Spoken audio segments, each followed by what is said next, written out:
अस्सलाम वालेकुम नाज़रीन, मैं हूं वसीम अली और आप देख रहे हैं चैनल न्यूज़ पॉइंट। नाज़रीन, इमरान खान साहब ने कल सहाफ़ियों के साथ मुलाकात की थी और उस मुलाकात के अंदर बहुत से उन्होंने एहतराफ़ भी किए, इंकशाफ़ात भी किए और कुछ चीज़ें ऐसी हैं जिसके ऊपर अभी तक वो डटे हुए हैं। और जो इस चीज़ का उन्होंने एतराफ़ किया वो था जस्टिस फ़ाइज़ ईसा के हवाले से कि जस्टिस फ़ाइज़ ईसा के हवाले से एक सदारती रेफरेंस गवर्नमेंट की जानिब से जो है वो बनाया गया था। उस रेफरेंस के अंदर ये दावा किया गया था कि जस्टिस फ़ाइज़ ईसा की पाकिस्तान से बाहर के ममालिक के अंदर इनकी जो प्रॉपर्टी है, असासे हैं, वो इन्होंने कैसे बनाए, उसके अंदर जो है वो खुर्द-बुर्द हुई है और इनकी जो ज़राए आमदन है उससे ज़्यादा जो है इनके असासे हैं। और वो केस चला सुप्रीम कोर्ट के अंदर और सुप्रीम कोर्ट से आखिरकार ये फ़ैसला आया था कि उस रेफरेंस को जो है मुस्तरद कर दिया गया था। ऐसे कोई सबूत जो है वो गवर्नमेंट पेश करने में नाकाम रही थी,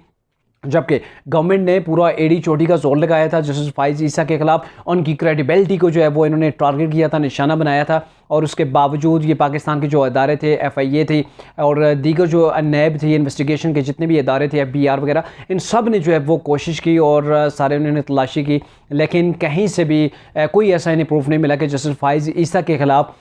जो है वो इस रेफरेंस को जो है वो कामयाब बना सकते। जब रेफरेंस को मुस्तरद कर दिया गया था तो दोबारा से गवर्नमेंट ने, यानी कि वज़ीर-ए-आज़म इमरान खान साहब ने ये कहा था कि दोबारा से जो है वो इसके ऊपर नज़रसानी की जाए और दोबारा से उस चीज़ को जो है वो कलअदम करार दे दिया गया था। अब जाकर इमरान खान साहब को ऐसा लग रहा है कि ये जो सदारती रेफरेंस जो है पेश किया गया था जस्टिस फ़ाइज़ ईसा के ख़िलाफ़, ये हमारी सबसे बड़ी गलती थी और इस गलती को वो एक्सेप्ट तो कर रहे हैं कि ये हमारी गलती थी, लेकिन इस गलती को जो वो डाल रहे हैं वो वज़ीर क़ानून फ़ारूक नसीम के ऊपर डाल रहे हैं, जो कि गवर्नमेंट के इत्तेहादी थे, MQM से जिनका तल्लुक़ था, अभी जो PDM के साथ हैं, इन्होंने सारा मलबा उनके ऊपर डालने की कोशिश की है कि ये उनका कारनामा था और उन्होंने हमें ये कहा था कि इनके ख़िलाफ़ जो है इंक्वायरी होनी चाहिए। जबकि फ़ारूक नसीम जो कह रहे हैं, उनका कहना है कि ये इमरान खान साहब की ज़ाती दिलचस्पी थी, वो ये कह रहे थे कि इस चीज़ को इन्वेस्टिगेट होना चाहिए और जो सोशल मीडिया के ऊपर, TV चैनल्स के ऊपर और तहरीक इंसाफ के रहनुमाओं ने जस्टिस फ़ाइज़ ईसा के ख़िलाफ़ जो है वो बड़ी ही प्रोपेगेंडे किए, बड़ी मनफी जो है वो इन्होंने कैंपेन रन की सोशल मीडिया के ऊपर, लेकिन उसके बावजूद वो चीज़ें जो है मुस्तरद हुई और अब जाकर इमरान खान साहब को ऐसा लग रहा है कि ये गवर्नमेंट की बहुत बड़ी गलती थी।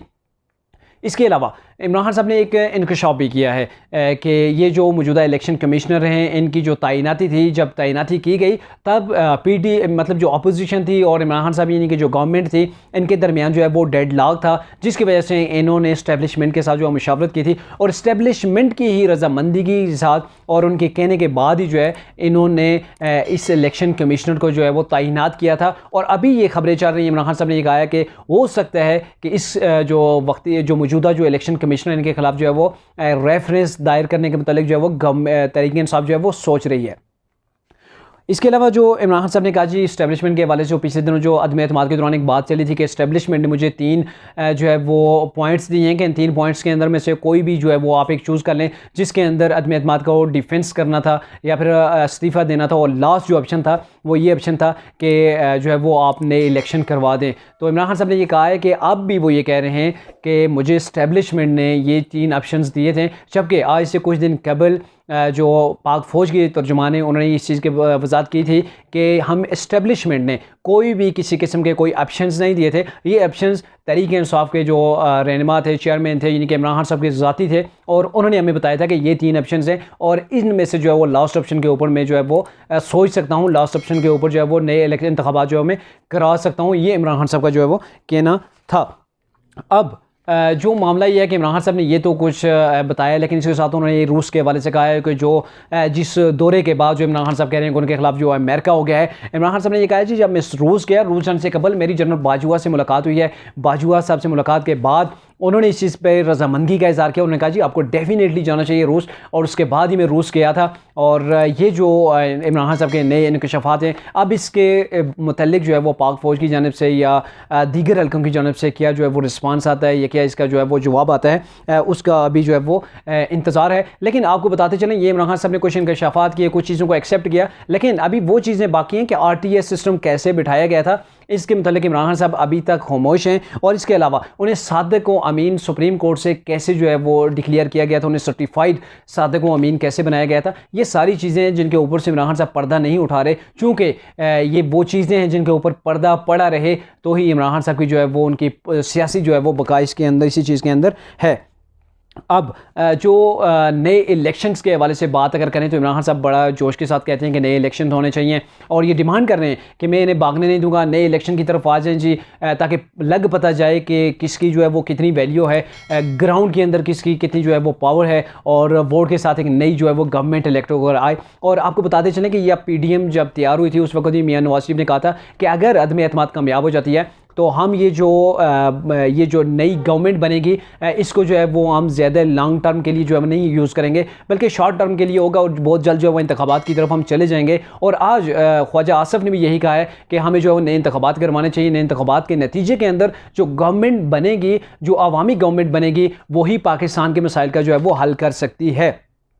अब इमरान खान साहब भी यही कह रहे हैं, लेकिन इमरान खान साहब इम्प्लीमेंट नहीं कर रहे। अगर वो इम्प्लीमेंट कर रहे होते तो जैसे उन्होंने पार्लियामेंट से इस्तीफ़े दिए वैसे ही वो पंजाब असम्बली से भी इस्तीफ़े दे देते। उन्होंने पंजाब असम्बली से इस्तीफ़े नहीं दिए, सिर्फ गवर्नर जो हैं उनके उन्होंने इस्तीफ़े दिए। KPK के अंदर जहाँ इमरान खान साहब की पिछले 8 साल से गवर्नमेंट है वहाँ पर भी इमरान खान साहब ने कोई इस्तीफ़ा नहीं दिया। अगर इमरान खान साहब की पार्टी वहाँ से भी इस्तीफ़ा देती है, सिंध के अंदर जो उनकी सीटें हैं, नशस्तें हैं, वहाँ से भी अगर वो इस्तीफ़ा दे देते हैं तो डेफिनेटली हम एक नए इलेक्शन की तरफ जो है वो जा सकते हैं। लेकिन इमरान खान साहब ये सिर्फ कह रहे हैं कि नए इलेक्शन का पिंडोरा पीट रहे हैं, नए इलेक्शन का मुतालबा कर रहे हैं, जबकि अगर वो इलेक्शन करवाना चाहें तो वो तमाम की तमाम असम्बलियों के अंदर से अपने जो उनके अरकान असम्बली हैं उनसे जो है वो इस्तीफ़े दिलवा कर जो है वो नए इलेक्शन की तरफ की राह जो है वो एम्बार कर सकते हैं। अब मौलाना फजल रहमान साहब का भी कल एक बयान आया था कि हमें नए इलेक्शन की तरफ जाना चाहिए, हम इस गवर्नमेंट को, जो मौजूदा गवर्नमेंट है, इसको खींच के लंबा नहीं लेके जा सकते, चूँकि नेक्स्ट गवर्नमेंट वही होनी चाहिए, उसी का हक है 5 साल पूरे करने का, जो गवर्नमेंट